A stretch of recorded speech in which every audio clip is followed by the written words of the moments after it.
अगर किसी के जीवन में बहुत समस्याएं चल रही हों शनि से रिलेटेड, हम कार्य तो बहुत करना चाहते हैं लेकिन कोई ना कोई अड़चन आके खड़ी हो जाती है। हमारे जीवन के अंदर कहीं ना कहीं किसी ना किसी रूप से कोई हमारे को पीछे खींचने का काम करता है, चाहे वो कर्मों से करे, चाहे वो तंत्र मंत्र से करे, या वो किसी और चीज से करे। ऐसी अवस्था में आज के दिन भोलेनाथ के ऊपर शमी के पत्र जरूर चढ़ाने। तो शत्रु आपको बहुत परेशान कर रहा हो तो आज के दिन मध्य रात्रि में आपको सरसों के तेल का अभिषेक भोलेनाथ पर जरूर करवाना चाहिए, लेकिन ये गुप्त होता है और ये किसी को दिखा के नहीं। मेष राशि और वृश्चिक राशि वालों को शिवरात्रि के दिन भोलेनाथ के ऊपर लाल चंदन से अभिषेक कर, चंदन को पानी में घोलकर उससे अभिषेक करना चाहिए।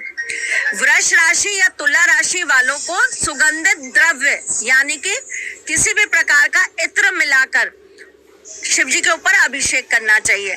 मिथुन राशि या फिर कन्या राशि, इन लोगों को भांग मिलाकर भोलेनाथ को अभिषेक। धनु राशि या मीन राशि, इन लोगों को भोलेनाथ के ऊपर केसर मिलाकर जल अर्पित कर। मकर और कुंभ राशि, इन लोगों को कच्चे दूध के अंदर तिल डालकर भोलेनाथ को अर्पित करें। शिवरात्रि के दिन माँ गौरा को, गणेश जी को, कार्तिकेय जी को, नंदी जी को और भोलेनाथ को 5 पान मीठे अर्पित करके आ जाइए। अगर आपके वैवाहिक जीवन में बहुत कलेश है या आपका रिश्ता टूटने तक आ गया है, गन्ने के रस से अभिषेक करिए और साथ में वहीं पर बैठकर लिंगा पर बैठकर केवड़े के जल को अर्पित करना चाहिए और वहीं पर बैठकर नटराज स्तुति। आपको जो नटराज की स्तुति से बढ़िया कोई स्तुति। शिवरात्रि के दिन वैसे तो मंदिरों में इतनी भीड़ होती है कि इंसान बहुत नॉर्मल आता।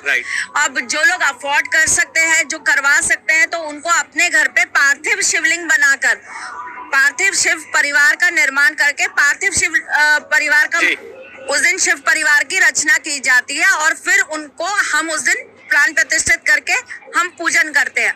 तो अगर आप ये करवा सकते ना, तो आपको उस दिन पार्थिव शिवलिंग का पूजन करना चाहिए। और जो चीज आप भोलेनाथ को चढ़ा रहे हैं वो सारी चीजें आपको माँ गौरा को भी चढ़ानी है, गणेश जी को भी चढ़ानी है। और लेकिन अगर आप मंदिर जाकर भी उस दिन पूजन कर रहे हो, जो लोग नहीं करवा सकते या दिक्कत है, नहीं हो पा रहा है, तो वो उन व्यक्तियों को मंदिर जाकर वहां पर मानसिक जाप ज्यादा से ज्यादा करना चाहिए, बजाय इस चीज के कि हम वहां जाकर आधा वहां चढ़ा रहे हैं, आधा फैला रहे हैं। बस एक फॉर्मेलिटी है कि हम उनके ऊपर अभिषेक कर रहे हैं। अभिषेक पूजन आप मानसिक कर सकते हो, मंत्र आप मानसिक कर सकते हो। और शिवरात्रि की रात्रि जैसे मैंने आई है जी, ठीक है, तो शिवरात्रि की रात्रि के अंदर अगर आप बैठकर लगातार शिव जी का आप करना चाहिए। जो लेडीज बोलती है कि भाई हमको पीरियड्स आ गए हैं या कोई और प्रॉब्लम है, हम नहीं कर पा रहे हैं, कोई और दिक्कत आ रही है, तो उनको भी मानसिक रूप से पूजन जरूर करना चाहिए। उसका ज्यादा आपको असर। और जब हम भोलेनाथ को प्रसन्न करने के लिए उनके ऊपर जल अर्घ के होते हैं, गंगा जल से जब हम भोलेनाथ का अभिषेक करते हैं तो ऐसा कहते हैं कि शांति मिलती है जी। जीवन के अंदर आपको लगता है। जब हम भोलेनाथ के ऊपर केवड़े के जल से अभिषेक करते हैं तो ऐसा करने से हमें उनका विशेष आशीर्वाद प्राप्त होता है और दूर होते हैं। गुलाबी है। तो अलग अलग जल का प्रेमी प्रेमिका के बीच में बहुत ज्यादा झगड़े रहते हैं, तो आज के दिन आपको माँ पार्वती जी के मंदिर में जाना चाहिए, जहाँ पर शिव परिवार हो पूरा, वहां पर, और माँ पार्वती जी को जाकर खाना चाहिए। हो सके तो 16 श्रृंगार चढ़ा दीजिए, नहीं तो कम से कम लाल चुन्नी, लाल बिंदी, लाल सिंदूर, लाल चूड़ी और पायल, ये आप पिक करनी चाहिए। आप ये चाहते हैं कि आपकी लव मैरिज हो जाए, आप अपने मन पसंद के साथी से शादी करी के दिन 5 बेर लेने चाहिए, लाड़े के अंदर उसे रखकर आपको भोलेनाथ को अर्पित कर देना चाहिए। एक घी का दीपक प्रज्वलित करना चाहिए जिसके अंदर आपको 5 लौंग डाल देनी चाहिए और वहीं पर बैठकर आपको नमः शिवाय का कम से कम 8 बार पाठ करना चाहिए। जिनके फैमिली में कलेश होते हैं, हस्बैंड वाइफ के बीच में बहुत ज्यादा प्रॉब्लम्स होते हैं, उन्हें अपने घर के अंदर उस दिन अर्धनारेश्वर का एक पोस्टर या एक चित्र लाकर अपने घर के लगा देना चाहिए और नित्य नियम से उनका पूजन करना चाहिए।